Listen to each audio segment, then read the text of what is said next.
Hey, je reviens aujourd'hui avec un sujet qui m'énerve un petit peu, donc je vais essayer d'être zen, mais c'est pas dit que je réussisse.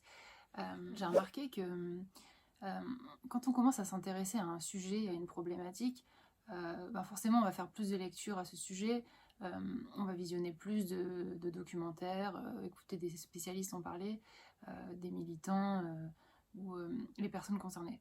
Et qu'on le veuille ou non, on va ouvrir, quand on va découvrir une injustice, et quand on va ouvrir cette injustice, euh, parce qu'elle nous touche pour une raison ou pour une autre, à l'intérieur de cette injustice première, on va en trouver encore plus d'injustice et encore plus de propos et de violence et de prédation qui vont nous conforter, nous, dans ce qui nous dérangeait à la base et qui vont nous donner encore plus de colère en fait à cet endroit et donc encore plus envie de militer, de se renseigner sur le sujet et souvent de propager en fait à notre tour ces choses-là parce qu'on les considère inacceptables. Ça crée un problème, c'est qu'on devient, enfin qui est qualifié par les autres dans le problème, c'est qu'on devient trop virulent et j'ai remarqué que ce soit dans des repas avec des amis ou des repas de famille, etc., on a comme l'impression de devenir de plus en plus inaudible parce que forcément il y a une colère à cet endroit-là. Et du coup, c'est très difficile d'arriver à s'exprimer sur ces sujets dans le calme. C'est très bien si on y arrive, et pour ceux qui y arrivent, c'est génial d'arriver à parler de toutes ces problématiques avec calme, avec une sorte de fluidité, etc. Mais on a aussi le droit d'être en colère et de l'exprimer, cette colère. Et c'est ok en fait d'exprimer cette colère. Et pour certaines personnes, on va devenir quelqu'un de radical. Et c'est extrêmement compliqué de propager ses idées, de rien que d'en discuter, sans que l'on soit qualifié de radical. Mais en fait, être radical dans quelque chose, c'est pas forcément un défaut. Être radical et être en colère ou parfois triste pour un sujet, par exemple colonial, c'est pas quelque chose de négatif, c'est pas un défaut. Oui, ça peut être problématique et il faut essayer de se préserver dans sa propre vie, dans son propre espace, sinon ça peut vite devenir compliqué.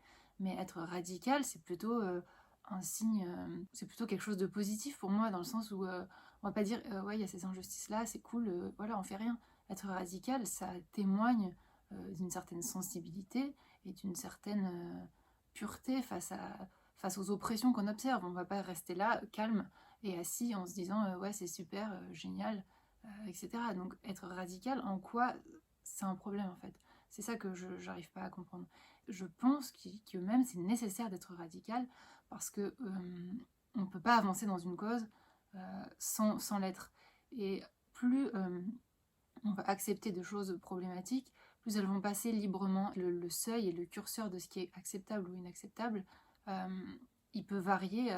Et donc si un peuple et des personnes qui le fondent ne réagissent pas, il va y avoir d'autant plus de choses qui vont passer. Donc être radical, c'est lutter tout simplement. Tout ça pour en venir à un sujet qui est celui d'aujourd'hui. Il y a quelques années, je ne sais plus si c'était en 2018-2019, je ne sais plus exactement, je mettrai la date si je la retrouve, il y a la militante Rokhaya Diallo et journaliste Rokhaya Diallo qui a parlé des pansements pour les personnes à la peau noire.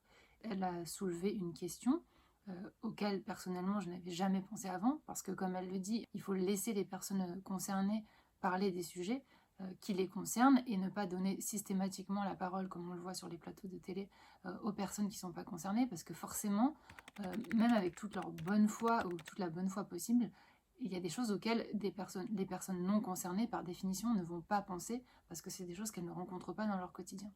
Et donc Rokhaya Diallo avait parlé des pansements et du fait que pour des personnes noires, quand elles se sont blessées, etc., et qu'elles ont besoin de mettre un pansement, elles vont avoir un pansement qui va être de couleur chair ou de couleur pêche, blanc, enfin il y a toute une variation de couleurs, mais en tout cas quelque chose qui va être hyper visible sur leur corps. Évidemment que cette histoire de pansement, voilà, elle n'est pas dramatique et que c'était qu'un exemple en fait de tout ce que les personnes qui sont minoritaires en France rencontrent dans leur quotidien. C'est pareil pour les personnes handicapées et pour tout un tas de minorités. Et donc en fait, Rokhaya Diallo disait la norme est pensée comme une norme blanche.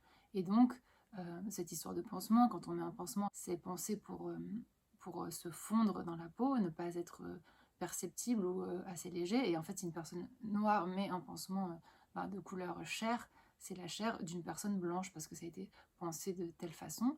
Et donc, on va voir que ça. Et c'était un exemple pour dire que, par exemple, pour pouvoir se coiffer, il faut que des personnes noires aillent dans des magasins spécialisés. Elles ne peuvent pas aller comme n'importe qui.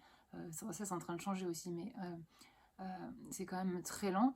Et elle disait, une personne noire qui veut se coiffer, elle ne peut pas aller dans le même endroit que tout le monde, elle ne peut pas aller au supermarché et prendre n'importe quel shampoing, elle ne peut pas aller chez n'importe quel coiffeur, il faut qu'elle aille chez son coiffeur afro, etc. Et en fait, c'est tous ces ajustements qui sont faits dans le quotidien qui sont problématiques, dans le sens où la norme est pensée pour des personnes blanches et qu'elle laisse de côté plein de monde, donc que ce soit les personnes handicapées, noires, racisées, les femmes, les trans, enfin voilà, en fait, la norme, ce qu'on considère être une norme, elle rejette énormément de personnes. Et il y a beaucoup de personnes, surtout des hommes et des hommes blancs d'un certain âge, qui n'ont pas compris ce que Rokhaya Diallo voulait dire, enfin qui ont fait mine de ne pas comprendre. Et je pense que peut-être qu'ils n'ont réellement pas compris parce qu'ils sont tellement à des années-lumière de ce qu'il faudrait faire que c'est possible qu'ils n'aient réellement pas compris. Mais en fait, là n'est pas la question. La question, c'est de se dire qu'en fait, oui, c'est pas dramatique d'avoir un pansement chair sur une peau noire. C'est toute une série de choses qui s'accumulent, qui font qu'à la fin, on a une vie qui est quand même assez compliquée et qui demande de s'ajuster perpétuellement à une norme à laquelle on ne correspond pas.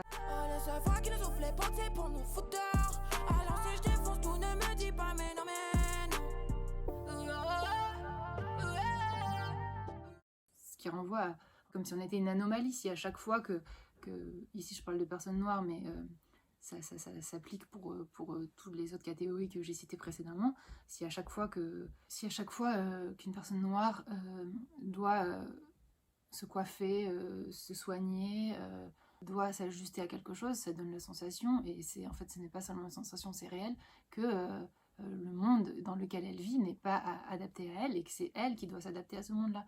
Et c'est toujours les mêmes personnes qui doivent s'adapter.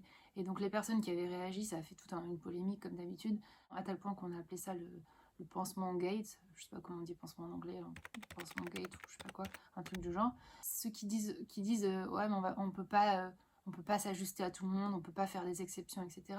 Ceux qui disent ça sont tout le temps des gens qui sont dans la norme et qui vivent avec un environnement qui a été pensé, qui a été créé pour qu'ils puissent être dedans pleinement sans avoir à s'ajuster. Et en fait, c'est quand même étonnant et étrange que les gens qui nous disent que ce soit eux en fait qui valident ce pourquoi on pourrait se battre ou non. Ce sont toujours ceux qui sont dans la norme dominante et en fait ils subissent pas l'inconfort des minorités. Donc ils peuvent se permettre de dire ça parce qu'ils l'ont jamais ressenti, ils la ressentiront probablement jamais et ils ont l'impression que c'est une plainte perpétuelle, que ces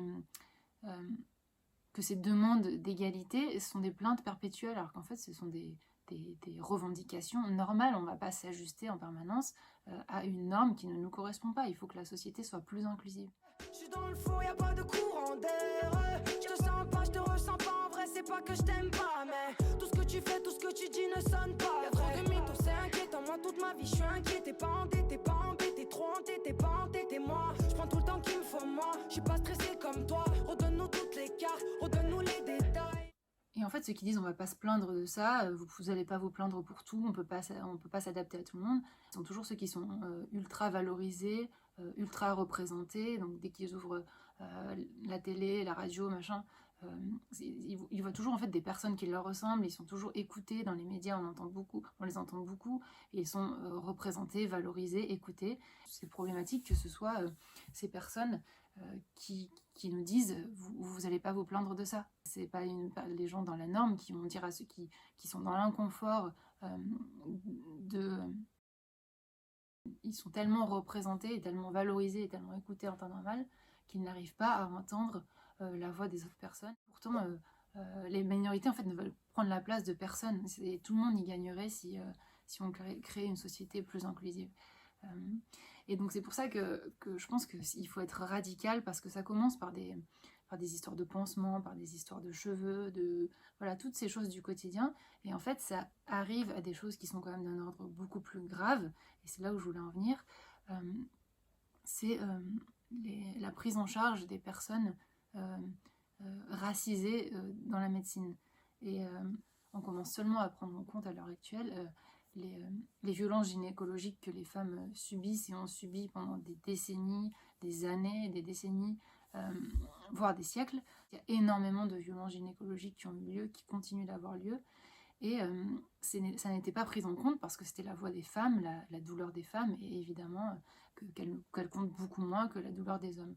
Et donc en ce qui concerne les règles, et plus particulièrement l'endométriose, c'est une maladie qui fait extrêmement mal et qui met en moyenne 7 ans à être détectée par la médecine aujourd'hui en France, parce que ces douleurs concernent les femmes et donc elles ont été minimisées pendant des décennies, des années.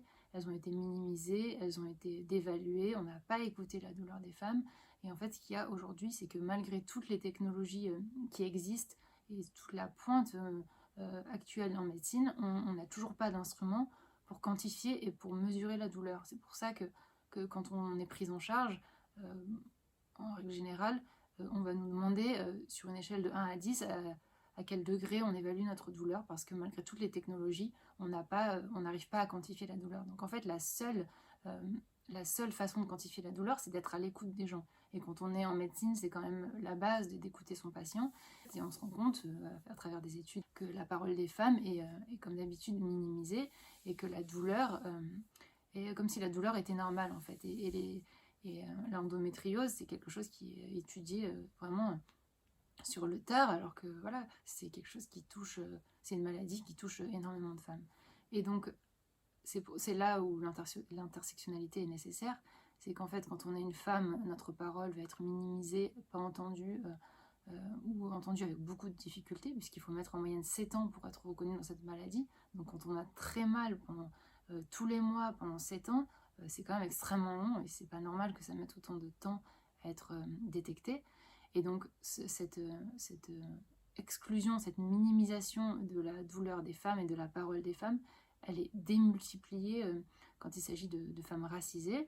Et donc Lorraine Bastide, dans son livre Présente, elle parle de ça, et elle parle, ça a un nom en fait, ça s'appelle le syndrome méditerranéen.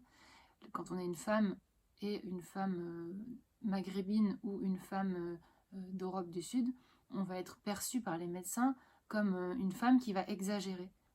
Les douleurs de ces femmes-là vont être encore moins prises en compte que les douleurs premières, les douleurs des femmes blanches. Donc première chose, quand on est une femme, on est moins écouté que quand on est un homme. Et si on est une femme racisée, alors là, n'en parlons pas, parcours du combattant pour être écoutée, pour être rassurée et pour être prise en charge tout simplement dans sa douleur et dans son incompréhension. Parce que quand on souffre et qu'on vous répond que vous surréagissez, etc., c'est quand même d'une violence inouïe. Et c'est une violence qui se rajoute à la violence première de subir une douleur qui n'est pas traitée parce qu'elle est minimisée.